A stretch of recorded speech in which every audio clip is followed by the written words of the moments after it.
Right now, we're talking to Mickey Edwards, served 16 years as Republican congressman from Oklahoma, chaired the Republican Policy Committee, wrote the book The Parties versus the People, How to Turn Republicans and Democrats into Americans. Let's talk Donald Trump. How did he rise to this point? Has it surprised you?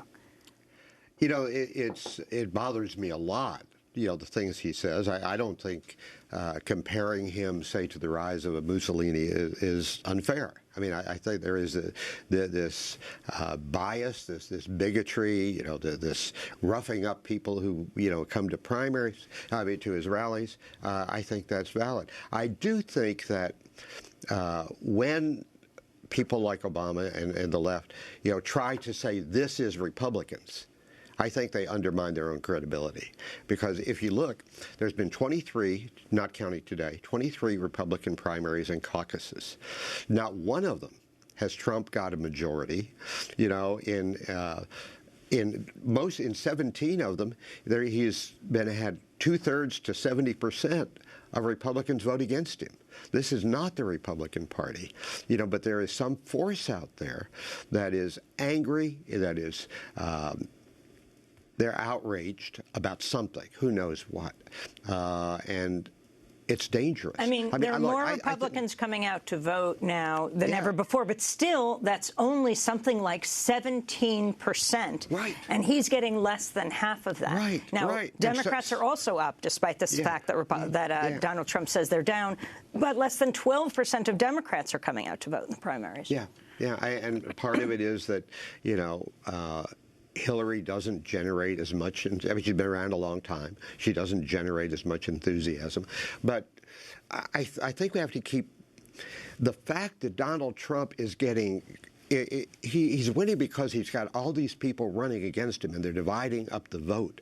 The overwhelming majority in state after state after state of Republicans can't stand Donald Trump. You know, and so when people try to say, oh, this is Republicans brought this on themselves, I mean, that's nonsense. You know, Donald Trump is a standalone, scary dude. He really is. Did you have any dealings with him? Did you know him? No, are you kidding me? I try to be more careful about the people I associate with.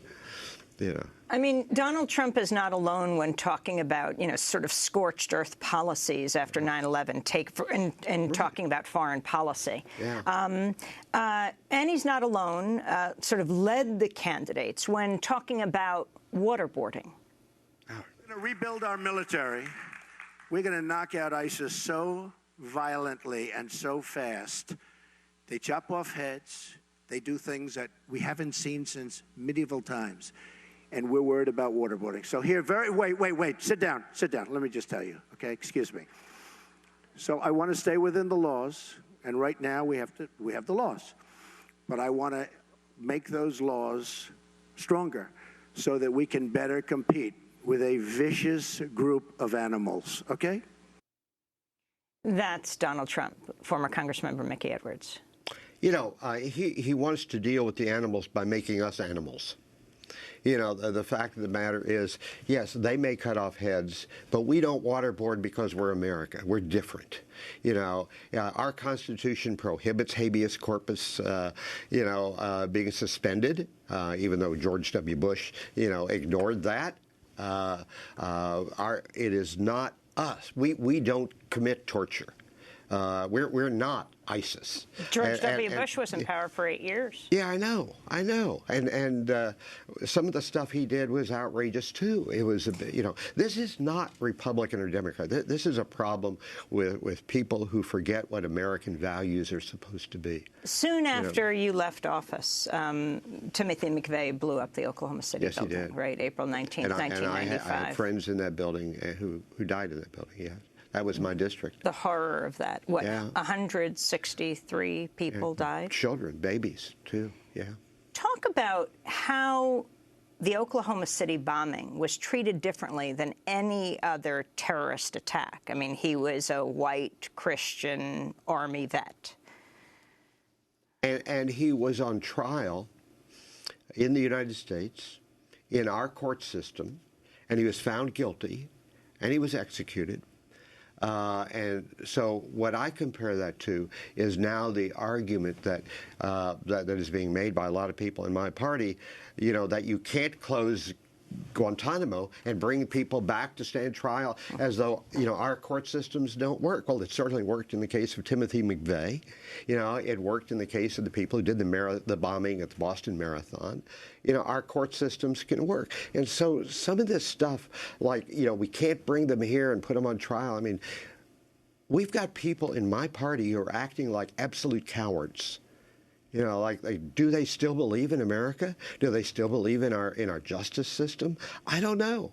I'm worried about, you know, what's driving this willingness to set aside all of our values in order to, you know, because we're terrified. Congressman Edwards, what happened to the Heritage Foundation? What did you establish it as? Where do you think it is today? Interesting story. So I wrote a book earlier before this book. It was called Reclaiming Conservatism. It's looking at how American conservatism had changed over the years. And so I gave a speech at the Heritage Foundation. They weren't going to invite me. They wouldn't let me come in. I said, I was one of your founders. You're not going to tell me I can't come. So I went. They let me in. And the person who introduced me first started talking to the people in the audience and saying, let us tell you about the Heritage Foundation. Here's what we're for. We're for strong defense and less regulation and for fighting for traditional social values. And I got up and I said, wait a minute. You know, I helped write the mission statement, you know, in 1973. There was nothing about traditional social values in it until 1993. So little by little, the Heritage Foundation started, it was a think tank. That's all it was. It was a think tank to come up with a way to frame conservative views in policy terms. And what is it today? Well, Jim DeMint took it over. He's turned it into an activist group, an advocacy group for the far right. So here, I don't recognize it anymore.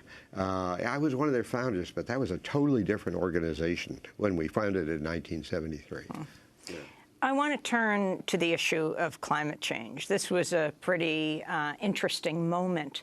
In exchange from last week's CNN debate, actually climate change came up, which is very rare in these debates. This is moderator Jake Tapper addressing Florida Senator Marco Rubio.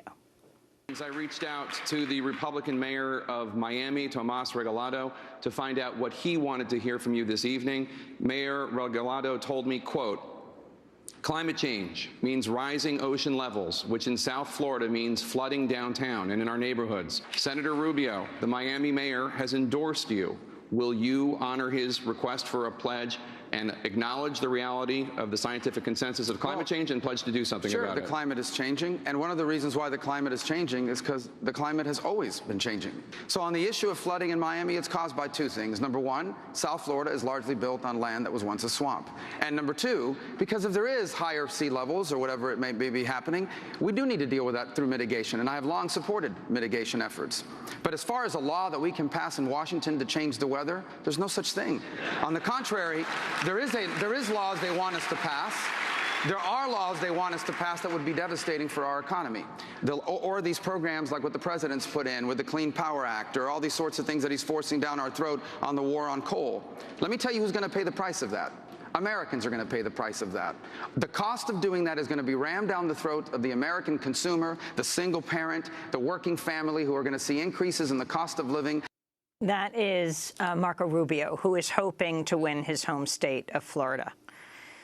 Can you talk about little Marco, as he's called, right? Yeah. Well, you're quoting the man you don't like very much, Donald Trump. But can you talk about Republicans and climate change? You know, I think Republicans have been looking at climate change mostly as how any of the changes, that any of the mitigations or whatever, are going to affect economics, how it's going to affect growth, how it's going to affect jobs. And, you know, that's in so doing, they deny the science. Yeah, that's a legitimate concern. But if there, you know, let's say that there's only 5% chance that it is human activity. Only 5% chance that it's human activity that is affecting the changes in the climate that are potentially dangerous, then you still do something about it. right? I mean, that's if there was a 5% chance of anything else that could be really dramatic and bad, you would try to do something. Attacking. Exactly. You know, this Dick Cheney and George W. Bush, when they were in the White House, you know, if there was a 1% chance, you know, that there could be a terrorist attack, you got to do something to prevent it. Well, you know, this is pretty serious stuff. And if there's a 5% chance that what we're doing is contributing to the change, even just a partial contribution, then you have to take some action to try to deal with it. And it seems to be, it's not climate denial, it's not scientific denial. It's a refusal to look at the whole picture.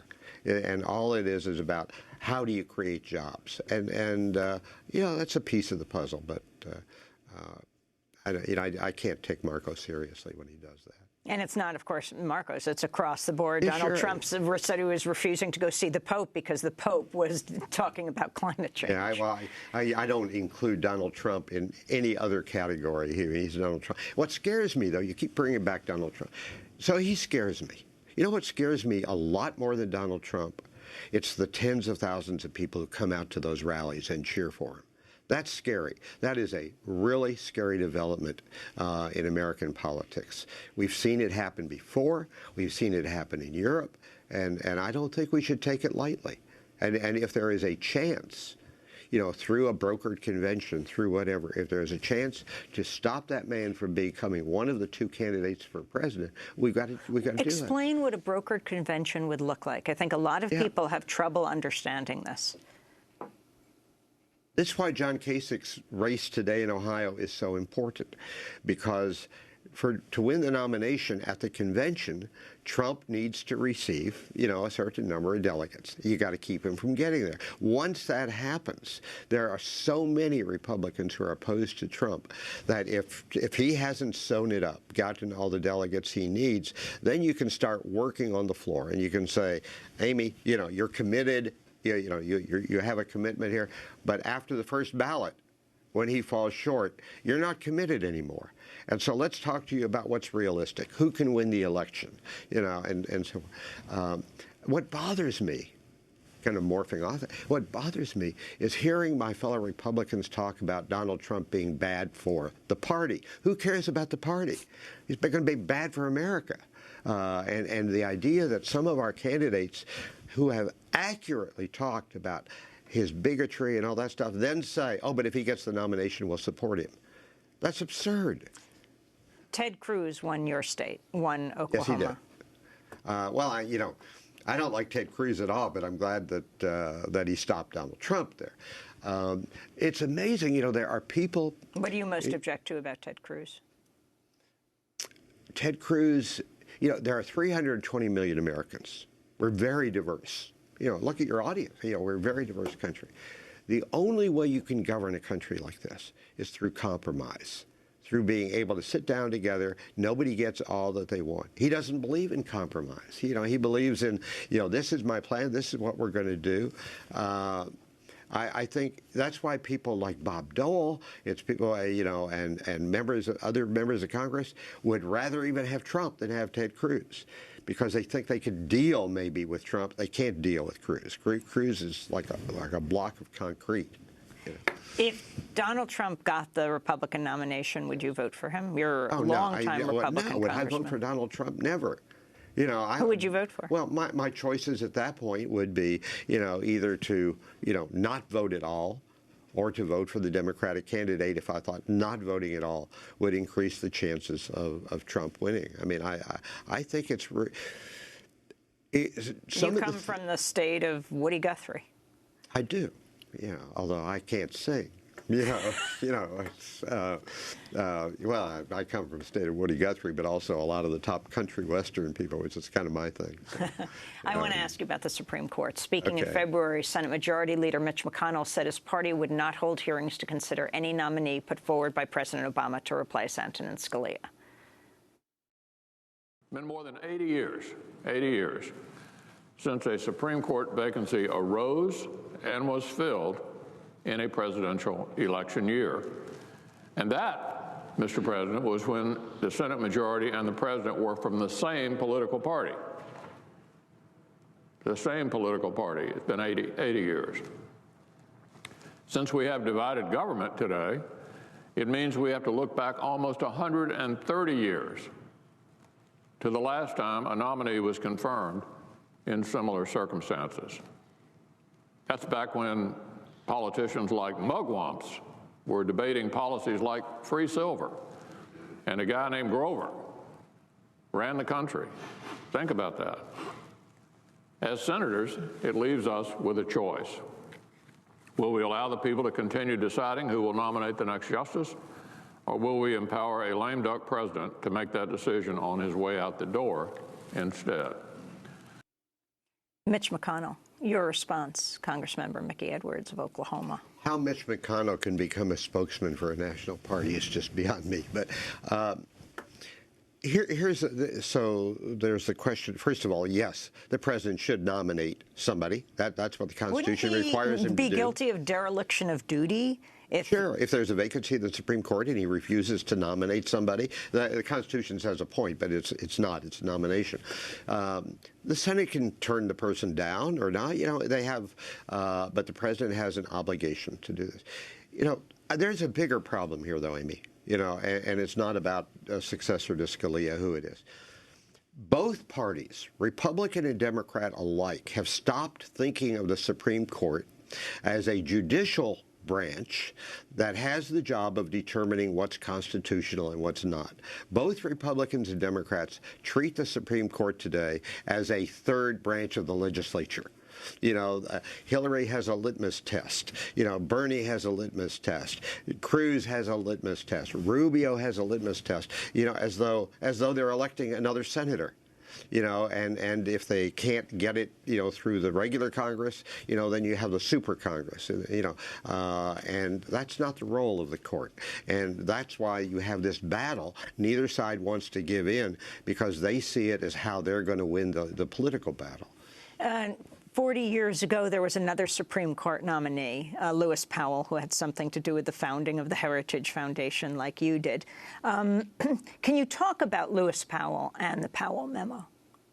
No, I can't. I don't remember it, Amy. I'm sorry. Yeah. Well, talk finally about where you see this country going right now. I think we have a lot of problems. And the problems are not just politics. You know, we have systemic problems in politics. The fact that the parties are able to decide what bills will be considered. The parties are able to decide who can be on the general election ballot. The parties can decide who can vote in what election. That's a problem, but it's not the only problem.